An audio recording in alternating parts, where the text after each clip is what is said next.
to Souvenir City.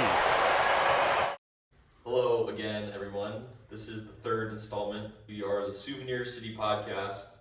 I'm OC with Cooper, Whitty, and Max. We're down here again in the depths of the quad basement, Paul Dolan's lair, if you will. We're going to have a little bit of a different vibe today. Today we're going to talk about less Guardians, more predictions as a whole for Major League Baseball in the 2024 season. We're going to go through standings, division winners, award winners, World Series winners, and whatnot. So a little bit different today, but with the baseball season right around the corner, I think this is the perfect time for us to dive into something a little differently. So we're going to go through every division, give a winner, give a team that might be a surprise in that division, or a team that might have a lot of question marks surrounding them. And I guess we're going to kick right off, going right into the American League East. In that division, the Orioles won it last year. They really pulled the rebuild together as a whole, although it came to a quick end in the postseason, quick exit. Me personally, I don't have the Orioles repeating as champions of the division this year. I have that going to the Yankees. I have the Orioles. I have the Orioles repeating. I trust the young guys to get it done again. With the addition of Corbin Burns. Of course, which is adding a former Cy Young winner. And maybe future Cy Young winner? I still don't know if the pitching's deep enough there to get it done. I am on the same page with OC. I have the Yankees winning the East as well. No Felix Bautista for the Orioles. I think the addition of Juan Soto, just being a huge Juan Soto fan as is, I think the addition of him to that lineup, him and Judge batting behind each other, you're going to throw 8 straight balls. You're not going to want to pitch to either of those guys. And obviously, we know Garrett Cole. The Yankees will spend what they need to get bullpen. Obviously, they haven't as much as you might suspect, but I still think the bullpen and the rest of the rotation could also be serviceable. So I think the Yankees win the East. Yeah, I'm with Whitty. I also got the Baltimore Orioles taking the East. Just the addition to Corbin Burns was a huge add. Truly gives them a solidified one. Like you said, there's no Bautista, but they picked up Craig Kimbrell. But he can be 2012. I know, but if he can be serviceable, I think that back in the bullpen's going to be all right. Yeah, I'd like to note that the Yankees are one of my wild card picks for the AL. I just want to say that the Yankees this offseason have really just done what every Guardians fan has been dreaming of. They just found 3 new outfielders. Yeah. Running Trent Grisham from San Diego, obviously Verdugo from Boston, and then Juan Soto, whose teamer projects to have a 987 OPS this season. How about it, Juan? Hate to see that in the AL, but I'll be interested to follow for sure. Yeah, so moving on to the Guardians division, the AL Central, which was obviously won by the Minnesota Twins last year. I do have the Twins repeating as champions. It's kind of a weaker division, I would say. Not really a runaway favorite. I know some people are picking the Tigers, maybe the Guardians, not really though. And a few people are going out on a limb saying the Kansas City Royals. The White Sox obviously a distant last. But I have the Twins repeating. I just think between Royce Lewis coming into a full season, you hope that Byron Buxton can stay somewhat healthy and he can play more than 30 games in the season. And the pitching staff is elite. I think that they're pretty head and shoulders above the rest of the AL Central. Yeah, I think there's a few divisions you could look at and say 1 to 4 is extremely interchangeable, and I think the AL Central is one of those. In the AL Central, to me, it comes down to play a lot with emotion. I don't say this with full confidence, but I do see a route for the Guardians to win the division. I have them as my division winner. I would rather someone come in here and cut off my limbs than say that the Minnesota Twins are going to win the division. I will never be caught on camera saying that. So I do have them finishing second, though. I could see Kansas City. They're definitely going to make a push out of the basement. I could see them climbing to third. I think those are more guys that you're going to trade at the deadline more than moves that really thread the needle for them. But I always root for their rebuild. I love the Bobby Witt extension, but I see the Tigers finishing third, and they could easily take second or first. But I can, with full confidence and a very happy heart, say that the Chicago White Sox will lose over 100 games this year. Yeah, woohoo. Yeah, so I guess I'm on my own with Minnesota here. I also have the Guardians winning the division. Twins coming in second. Just a lot has to go right for the Guardians, but I think that rotation is going to be borderline elite at the end of the year, and I think that bullpen's going to come back to life. So Yeah, my top three in the AL Central are definitely feel pretty interchangeable between Guardians, Twins, and Tigers in my head, and I kind of went through them. But I'm a homer, so I'm gonna land on the Guardians in my top slot for sure. It is a Guardians-based podcast, so what do you want us to say? Yeah. Moving on to the next division, the AL West, which was won by the Astros last year, although the Astros stumbled in the ALCS to the eventual world champion Texas Rangers. I think this is going to be the most competitive division in baseball. There are three, including the Seattle Mariners, three teams that I think are really, really good. I think the Mariners are going to be a surprise team in many people's eyes. You know what the Astros can do. They've done it for 7-8 years now. And then the Rangers just won the World Series. They have stars all over the field. I think this is going to be a really interesting race. I think both the Astros and the Rangers could win over 100 games. But I think this division is going to go back to the Astros this year. I just think they're the Astros. They know how to win every single year, even when it seems like maybe they're going to take a step back this year. Maybe they're not going to. They lost Carlos Correa, they lost George Springer, they lost Garrett Cole, they lost Justin Verlander, they got Justin Verlander back, and they still figured out a way to win throughout all of that. So I think, with all due respect to the Texas Rangers, this is the Houston Astros division to lose. I agree wholeheartedly with you saying that the top three teams in the division feel pretty tight, and the race feels like one that's going to be exciting to watch into August and September as an outsider. Because, just so many star players on those teams. Obviously, the Astros star-studded. I know you guys are high on the Mariners, and especially the rotation. So, it's definitely going to be exciting to watch. And I have the Astros taking this division again with the Rangers and Mariners, both grabbing my second and third AL wildcard spots. Yeah, I'm on the same page as OC here. As much as I'm tired of them winning, I think the addition of Josh Hader puts the Astros in a different stratosphere. That lineup is obviously experienced. Now it has some young pop with guys like Yanier Diaz. As much as I hate to say it, but he puts that aging lineup into a whole different level. I think they win the division. I think the Mariners with that rotation, that we're talking about three guys who could all compete for the Cy Young. I think they could very easily take that second spot from the Rangers. However, I do have the Rangers nabbing that second spot with the Mariners following. And then as much as I'd love to see Mike Trout win, they're just lucky they're in the division with the A's, or else I'd have them in the basement. I hate it, but I also have the Astros winning the division. I also have Astros, Rangers, Mariners as my 1, 2, 3. Like you said, Max, the addition of Josh Hader was just huge.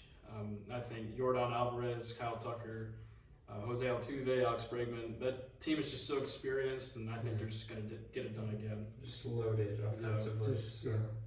Between their loaded statistics on offense and the back half of their bullpen, if you're not beating the Astros after the 6th inning, it's going to be tough between. And you can't laugh at that starting three you're going to get in the first 3 games of a playoff series. And they know how to win. They've all played in big games. They've all played in the World Series. They've all been in high pressure environments, and they always figure out a way somehow to win. Mm-hmm. So moving on to the National League now.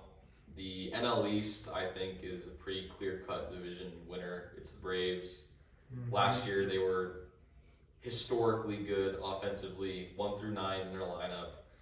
You have Spencer Strider, who seems to have added a curveball to his electric repertoire. I mean, I can't see the Braves not winning this division. Am I correct? I'm in agreement. No, yeah, I'm with you. I think personally the Phillies are going to grab a wild card spot, but I think Yeah, the Braves are head and shoulders above the Phils, yeah. despite what the last two postseasons might say. Yeah, I mean, I think, even though I think the Phillies have gotten better and obviously retained some big pieces, I just don't think it's enough. I think even if the Braves only have one clear-cut one and the rest of the rotation kind of filters out how it does, I mean, that offense, I think, is still going to be unbelievably elite. And I know people are high on the Mets. I try to convince myself they will always just be a mess to me. I have the Marlins finishing ahead of them, as much as that might be a freezing cold take probably at the end of the year. I mean, the Marlins obviously have not added a single major league player to any part of their roster this offseason, which is, I mean, we thought we had it bad. Yeah. But, I mean, I think the Marlins present a very good starting rotation. I don't really know enough to speak on the bullpen, but I think the lineup, even losing Soler, still has some interesting pieces. I think the Mets might be sellers at the deadline, so as of right now, I'm not fully confident in it, but I'm going to say the Marlins finish ahead of the Mets. And as exciting as people like C.J. Abrams are and some pieces the Nationals have that are just not there yet. Yeah, I mean, I really like the Phillies. I like the small addition of Whit Merrifield. I think that's going to help them out quite a bit. Listen, Whit Merrifield is not moving the needle. I know, for any major but league he's a team. good utility guy. Plus, the offense is really good. But I think it's clear cut. Braves are going to win that division. No question about that. And Max, I'm glad you brought up the Mets. I don't think they're going to make the playoffs, but I do think they're going to be a sleeper team this season. Between the second season of Francisco Alvarez, the second season of Kodai Senga, who was one of the most underrated pitchers in baseball last year. Yes. You know what you're going to get out of Pete Alonso, a home run hitter. You hope that a guy, Brandon Nimmo, Jeff McNeil, can take a step back. I mean, this team won 101 games in 2022, despite how fluky it might have been. Mm-hmm. They don't have DeGrom anymore. They don't have Verlander anymore. But they get Edwin Diaz back, hopefully, to his 2022 form. I think the Mets could surprise them this year. I mean, I think they could very easily climb to the 3 or 2 spot. I just, compared to most people, I'm not that high on them. Yeah, I've got the Mets slotted in at 3, and then the Marlins at 4. And Nationals, here's hoping Dylan Cruz is, still good at baseball. Dylan Cruz and James Wood. Yeah. There guys are going to be some hitters in the future, but not 2024 at least. James Wood is an anomaly. I've seen him in person, I can say that. Yeah, so moving on to the NL Central now. I like to say it's the worst division in baseball. Arguably the biggest toss-up. Which means it is indeed the biggest toss-up. All 5 teams I truly think can win the division, including the Pittsburgh Pirates. But with that being said, I have the Cardinals winning it. I think they still have Paul Goldschmidt and Nolan Arenado at the hot corners. They have Wilson Contreras behind the plate. They added Sonny Gray to a pitching staff. They're not great, but I think that they're going to find a way to squeak out this division that's not very good. Yeah, I have the Cubs winning the division. I think Jason Steele is a very underrated starter. Obviously, some huge losses, though, for the Cubs. Marcus Stroman, obviously not there anymore, and Cody Bellinger.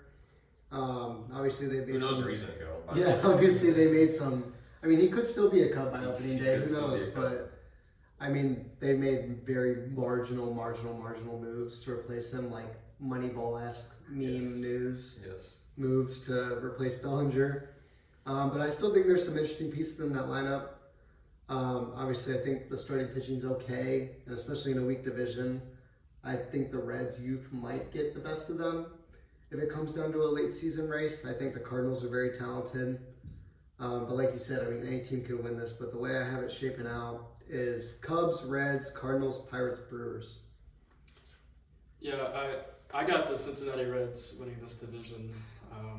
I just think that last year was just a fun team. It showed some bright spots definitely throughout throughout that lineup. But they addressed their pitching a little bit. They got Nick Martinez and the Frankie Montas, and then they addressed the bullpen. One move I really like is the addition of Jeimer Candelario. I feel like that veteran presence is going to, really help those young guys. And this division's up for grabs for anybody, so I think they're going to eventually get hot and take that division. So to prove how up for grabs the division is, I could pick a fourth different team that one of us picked to win it, but I'm going to go with the Reds as well. I've got Reds fans in my ear all day. And you know what? I'm going to trust it. I'm going to trust the youth. Cooper just highlighted the additions. I'm going to hop on the bandwagon for now.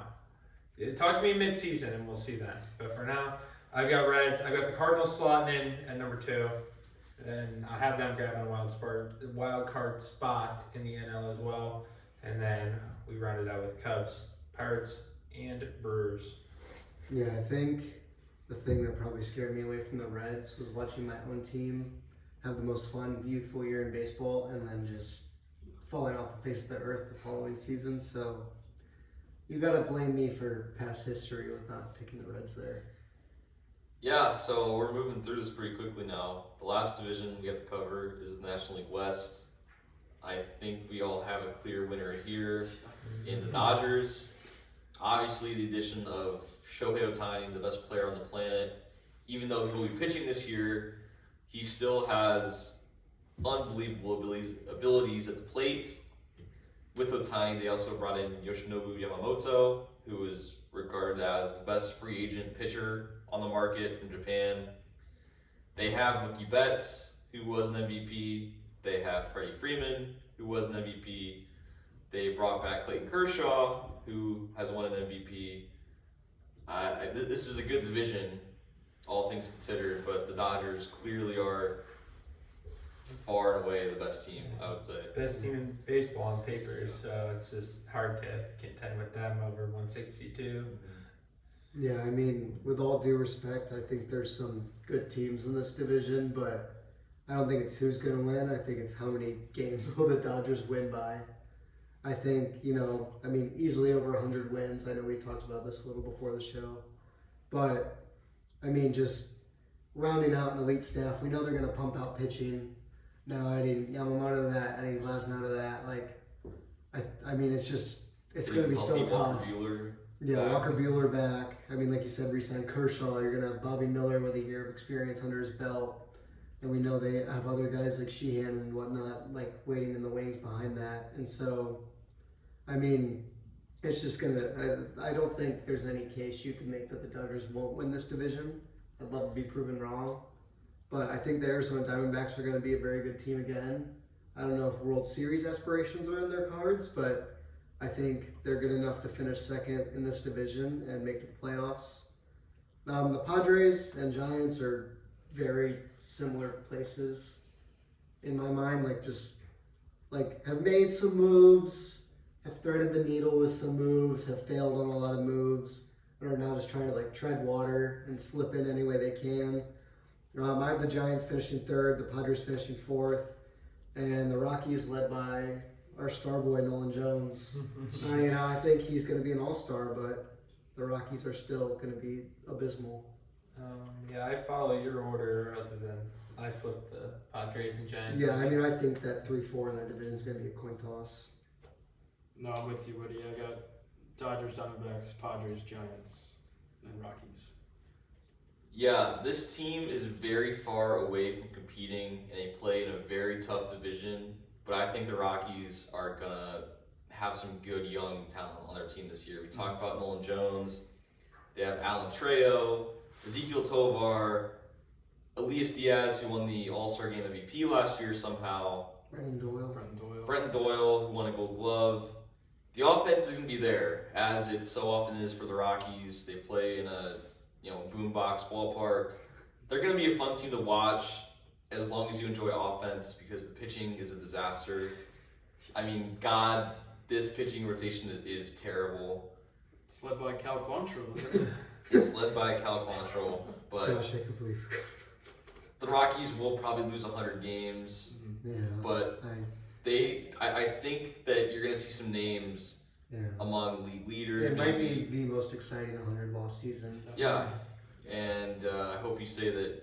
You heard it here on the Souvenir City podcast. The Rockies could be fun to watch somewhat. They're not gonna win games, but they're gonna be darn fun to watch lose. They're not going to win games, but yeah, that's a good way to What do you think would be a more fun game to play right now?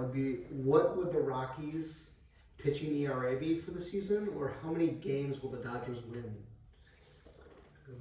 The Rockies I think it's going to be a crazier number. The Rockies losing games because their pitching staff. I mean, their pitching staff it's going to be historically bad. I think the team ERA could definitely start with a 5. It's truly awful. It's bad. And you especially factor in Coors Field. Yeah. Into that. Really bad. All that good juju Cal Quantrill had at home, a Progressive in 2022. He's going to pay for that. All the 380-foot flyouts that were outs in Progressive Field. Yeah, the baseball gods. He's like, holy cow, those are home runs here. Yeah. Yeah, so those are our division predictions. We went around all 6 divisions. Now I think we want to move on to our award winners. We're going to go through the MVP, the Cy Young, and the Rookie of the Year award. I think it's only fair we start with the MVP awards, the most prestigious award. For that winner in the AL, I have Yordan Alvarez of the Astros. I mean, he is in a league of his own. When you talk about phenomenal hitters in the league, you know that you know how scary he can be when you watch him step in the box against your favorite team. I finally think this is the year he's gonna put it all together for a full season, maybe hit 45 home runs, hit 310, 320 or so, and I think he's gonna finally put it all together and win the MVP award. What do you got, Coop? All right, so I got Corey Seager of Texas Rangers. What a playoff performance last year from him. I think he's going to carry that into the regular season. Last year, I mean, my gosh, 33 home runs, over 1,000 OPS, and a 169 WRC plus. On Fangraphs, he had a 6.1 WAR. So I think that's going to, especially with Shohei finally out of the American League, I think Corey Seager's going to grab this MVP award. For my AL MVP, as much as I despise the New York Yankees, and I hate to say I could really see this being a toss-up between which Yankee that pitchers are more likely to throw to between Aaron Judge and Juan Soto. But I took Juan Soto as my AL MVP. I think with Judge behind him, I mean, pitchers are going to have to pitch to him. And I think he's going to feast on the short porch. I think his OBP could potentially start with a 5. With, like I said, with the guys behind him in the lineup, especially their outfield additions. I mean, people are either going to have to avoid him and suffer from the rest of the lineup, or they're going to pitch to him. And he's just going to yank 200-foot homers down the line at Yankee Stadium. If you ever wondered how many homers Juan Soto would hit at your local park, tune into the Yankees this year. Yeah, it's like, I think he has the potential to go well over 30 homers at Yankee Stadium. I think if he doesn't hit 30 homers, the OBP is going to be in the high 4s. So I have him as my AL MVP. And I think if Ohtani was pitching this year, I'd bet my house, my tuition, my everything on him winning the NL MVP. But with him just being a hitter, I have Ronald Acuna repeating as the MVP. I mean, just unprecedented player. Obviously, the stolen base and homer numbers from last year were just video game. I think, obviously, like guys like Ohtani can match his numbers at the plate, but I think Acuna's base stealing, just rocket arm, just electrifying play gets him the repeat of MVP. So for my AL MVP, I've got a teammate of OC's selection. I've got Kyle Tucker. This may seem weird. I could get behind that. But, I mean, Steamers projected him at over a 900 OPS, like 32 something homers. So if he could just put together a big season in that Astros lineup, and I will acknowledge the fact that my award picks had to kind of justify my placements of different teams. especially coming up later in the World Series. So I wanted to pick an Astro. We went with Kyle Tucker. And for the NL, we went with Mookie Betts. And just go look at his Baseball Savant page, please. Or Cooper, throw it up. It's unbelievable. Thank It's you. insane. Yeah. Red is good. Yeah, red's beautiful. There's a Red's whole lot of good. red on that page. Whole lot of red. Ooh, Playboy Cardi. Playboy Cardi reference. Wow, unreal. You're done. Yeah, for me, for NL, I like how you said you're tying it in with playoff picks. I'm going to get into that later. My NL MVP is a guy that's similar to Ronald Acuna in play style, in terms of flair, in terms of swagger, and that's Fernando Tatis Jr. There's so many guys that can win this award, especially in the National League. You mentioned Mookie, Acuna, Ohtani could win it even as just a hitter. Guy like Corbin Carroll, Bryce Harper, whatnot. There's talent galore. I'm going to go with Fernando because he is one of a kind. I know I said he's similar to Acuna, but just it seems like he plays with a certain swag that's different from any other player in the league. He's a 40-40 candidate, I think. Unbelievable combination of power and speed. Made the transition seamlessly to play outfield, which is just unbelievable. And I think he's going to carry this Padres team to pretty deep in the postseason, which I'm going to get into. I mean, I really like that pick. And, I mean, just also with Tatis, like, not that he was ever in the shadow of Juan Soto, but now that he gets handed back the keys of you're the guy here, and kind of a little longer leash to maybe like let, like you said, that flair show, just be a little cocky on the field. I mean, I think the Padres could be a very good team, and if they are, I mean, I think that's very possible. Yeah, I'm with OC. I got Fernando Tatis Jr. winning the MVP as well. Kind of like what Max just hit on. Like he wasn't in the shadows of Juan Soto, but with him being gone, I feel like this is his team now, and he's going to take over. His defensive metrics are unbelievable in the outfield. It was kind of a wacky year last year for him, but I think he gets back on track this year. Yeah, and there's so many guys that can win the award in both leagues, really, and it's going to make for an exciting race, I would say. Moving on to our Cy Young predictions, another award that's very open, doesn't have really a favorite, I would say. I'm going to go with a little bit of a dark horse in the American League, is Tarek Skubal from the Detroit Tigers. He's battled injuries so far in his career, but when he's put it together, he's been phenomenal. He was finally truly healthy in the second half down the stretch of last season, and he was just excellent. And I think he's finally gonna stay healthy for a whole year. It's good for baseball when guys are healthy, obviously. And I think that if he is healthy, he can take the Tigers to new heights, maybe a postseason run. And I think he's maybe a dark horse pick, but I think he's my second prediction. Yeah, I got another sleeper. I got George Kirby of the Seattle Mariners. I just love this guy's stuff. You see videos all over social media of his wicked breaking balls and off speed. And I just think he's going to put it all together this year and lead the Mariners pretty good this year. For my AL Cy Young prediction, again, I'm going to justify some of my divisional picks with an award selection. And I'm going to go Corbin Burns, the Baltimore Orioles. Obviously, solidified himself as the ace of the Brewers, won a Cy Young award. But if you followed along with the relationship between Corbin Burns and the Brewers, it was not very good. He really wanted out of there the last 2 years. He just he couldn't or didn't feel like he should commit himself to the people that were running the organization. So I feel like maybe a change of scenery in getting with a team that is young, exciting, has something to play for, when the Brewers just seemed like they were kind of middling in a below average division. So I think the change of scenery could lead to a return to form. Because last year was a little shaky, but yeah, that's my prediction.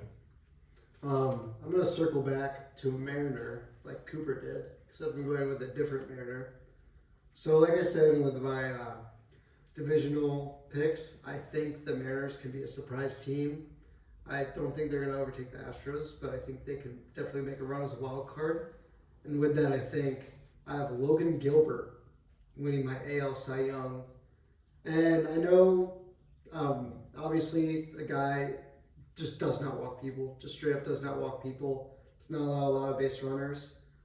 The hard hit rate made me very, very shaky to pick this. But I think with being excited like I am about the Mariners, I think, he's gotten better and better year by year. I think if he could clean up some hard hit rate, he's got swing and miss stuff. He pounds the zone. I think with the Mariners having a good pitching staff and obviously good lineup, I think he's someone who could get some looks and have a breakout year. Yeah, so another race that's wide open, doesn't have a true favorite, I would say. I think it's the same in the National League, really. There's a whole long list of names that you can give for NL Cy Young. For that, my prediction is Justin Steele, a guy that Max mentioned earlier for the Cubs. Just under the radar, truly. He's one of the best pitchers in the game. From the left side, especially. The Cubs, not really great last year. That might have been why he flew under the radar. But another guy that is around the zone a lot, doesn't walk people. I think he's going to take that next step this year, hopefully, to anchor that Cubs rotation after they lost Marcus Stroman. And I think he's gonna be my Cy Young prediction for the NL. Yeah, so my NL Cy Young Award prediction is Zach Wheeler of the Philadelphia Phillies. This dude has been the Phillies' ace for the last 4 years. He's just been a workhorse. He eats innings, and he just wins the ball games, gets them deep in the ball games, and he's a pretty darn good postseason pitcher too, I would say. So that's my NL Cy Young. We're going to stay in the NL East with my prediction, and we're going to go with the guy that had a very good case at the NL Cy Young last year. It's Spencer Strider. Just electric stuff. Consistently hitting 100. Fastball with just outrageous spin. And, we added a curveball now. So Why not? possibilities are endless for the quad father, Spencer Strider, this year.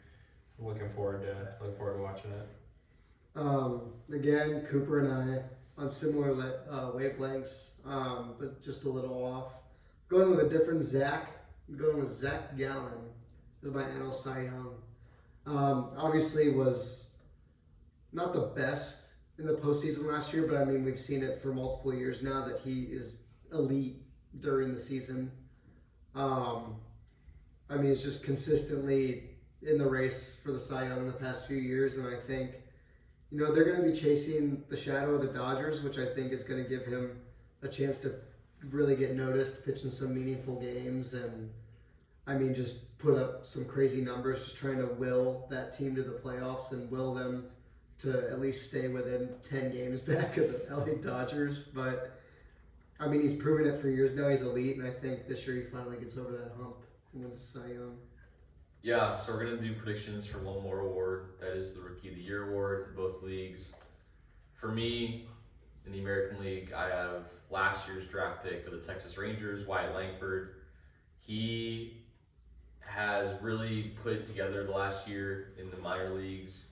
He's going to get that chance, I think, to start a lot of games for the Rangers this year, whether it's in the corner outfield spots, corner infield spots. He's fun to watch. And I think he's been tearing it up as he's worked his way up in the minors. He has plenty of protection in that Texas lineup, so that's not a worry. And I think he's going to, maybe an under the radar pick, but I think he's my pick for the Rookie of the Year. Yeah, so I got another Ranger. I got Evan Carter. So last year was a small sample size, but per Baseball Reference, he had a 1.6 WAR last year and 62 plate appearances. A 1.058 OPS with a 182 OPS plus. And in the postseason, it was just impossible to get him out. It felt like as a rookie. Yeah. Yeah. This dude's a dog, and I feel like he's going to thrive this year in that corner outfield spot for the Rangers. My AL Rookie of the Year prediction is also Evan Carter for the exact same reasons that Cooper said. So. I'm putting this out there just so Chris Antonetti knows that he like really infuriates me sometimes. I have Junior Caminero as my AL Rookie of the Year. Obviously came up as like a 10-year-old last year and got his first taste of Major League action. Got 30-something at-bats. I mean, he's still young, like very, very young. He's 20 years old. I mean, saying a guy the same age as me is going to win the Rookie of the Year kind of makes that hurts. like So really you're hurts talking me. about him in this room. We're talking about guys our same age. As us. Yeah, They're yeah. younger than me at this point. But I mean, got a little taste of the major leagues last year. Was nothing incredible, but it was only like 37 at bats. But I mean, we've seen he's hit at every level of the minors. He's hit for insane power. He's a perennial top 10 prospect in baseball the last few years. I'm literally about to barf saying all this, but I mean, I hate to bring this up, but no Wander Franco leaves a huge hole. Obviously, Caminero probably doesn't fill it at short, but I mean, it opens up at-bats and a lot of different avenues to get him on the field. And a team like the Rays is the perfect team to get him on the field as well. Facing AL East pitching scares me a little bit with how loaded that division is, but I mean, the dude just hits. I mean, he just hits and hits the ball very hard and very far, so I have Junior Caminero as my AL Rookie of the Year. If you're putting the pieces together, we're upset because the Guardians traded Junior Caminero for nothing. Have you ever heard of Tobias Myers? Huh. Tobias, Who? Yeah, that's what I thought. he's no longer Yeah, in that's the what I organization. thought. Yeah, that's who we traded Junior Caminero for. So that's why we're pretty frustrated about it. But finally, for the NL Rookie of the Year, I think it's a pretty under the radar pick. Not really. It's Jackson Chourio of the Brewers. Signed a long extension with Milwaukee this past offseason before even playing a game in the big leagues. I think the Brewers are ready to give this guy everything. They're ready to give him the keys and let him work. He's excited. He's a top 5 prospect in baseball by all accounts. He can do it all. He's a 5-tool player. He's going to be a star in the outfield for them. And I think he's a guy that can steal 50 bases this year and maybe hit 25, 30 homers as a rookie. That's how impressive his potential is. And I just think he's going to be a staple for a long time for the Brewers in this organization. So my NL Rookie of the Year prediction is Yoshinobu Yamamoto of the Los Angeles Dodgers. This dude's unbelievable. We saw it in the World Baseball Classic last year. A 70-29 record in Japan with a 1.82 ERA, 922 strikeouts. This dude's gonna give a lot of hitters some fits this year, and I think he actually could contend for the Cy Young as well. And he's a Dodger, because Yeah. of course not. Why not? My NL Rookie of the Year pick is not realistic at all, but it's just something that I would personally enjoy. And I'm just pushing the agenda to get Paul Skeens on the mound in Major League stadiums and let him throw 100 on national television. Please, I'm begging. Thank you. I wish I had something more exciting to tell everyone, but it's a very vanilla pick. I'm going to agree with Cooper on Yoshinobu Yamamoto as my NL Rookie of the Year. And like you said as well, I think he could darn well go and win Cy Young too. I mean, that rotation is unreal. I think he's going to arguably be the best pitcher in that rotation too. Yeah, so I think before we wrap things up here, we're going to give our big prediction, that is the World Series winner. I spoke earlier about my MVP picks having influence on my World Series picks and vice versa. I have the Astros versus the Padres in the World Series. I know the Padres is surprising, especially after they lost Juan Soto, but I think Tatis is going to be able to carry them to just the ways that only Fernando Tatis can. You hope you can get something good out of Xander Bogaerts, how much money they're paying him. You hope Machado can be consistent. Machado always has been. Also, Kim, very underrated. You hope Ha-Seong Kim can provide another phenomenal season at shortstop for them like he did last year. You hope Michael King can kind of stomach the Juan Soto trade, I would say.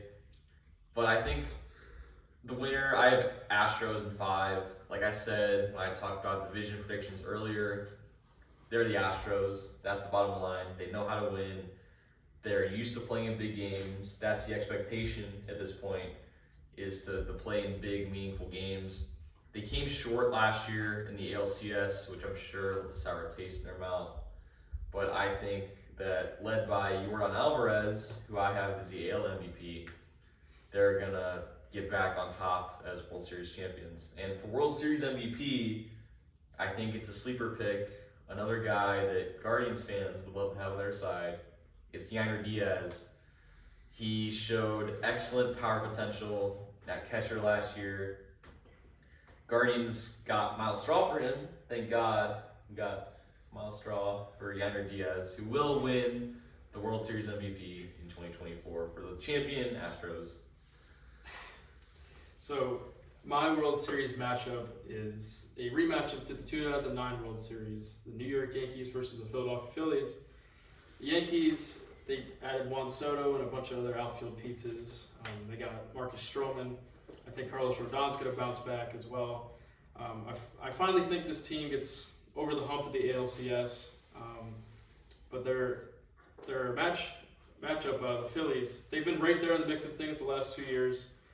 I finally think the last year's NLCS was pretty rough for them, blowing a 2-1 lead to the Diamondbacks. But I finally think they get back there, and I think the Phillies are going to win in 7, get rematched on the New York Yankees. My World Series predictions also a rematch of just a classic World Series, also a World Series marred in controversy.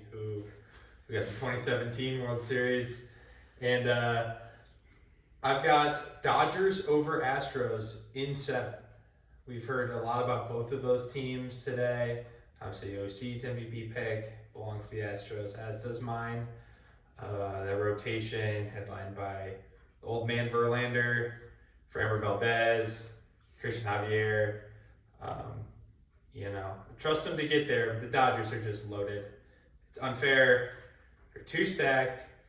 And they're my World Series pick until, I see somebody else take it from them and record that final out. I'm going to believe that they're the ones that are going to do it. Just to add to my long list of things that I've said on this podcast today that make me want to barf, my World Series is the crown jewel of that. I have a similar thing to you, Whitty, but I'm going to reverse it a little bit. I'm going to say the Astros beat the Dodgers in 7 games. I think, there's a lot of other teams I would really, really die for to see in the World Series. I just don't think anyone in the NL has the talent to go toe-to-toe for 7 games with the Dodgers. I think that pitching staff is just going to grind people down. The lineup has too much star power, too much pop. They just find ways to pull people out of the air if someone goes down. So we know whoever they bring up is going to just be elite as well.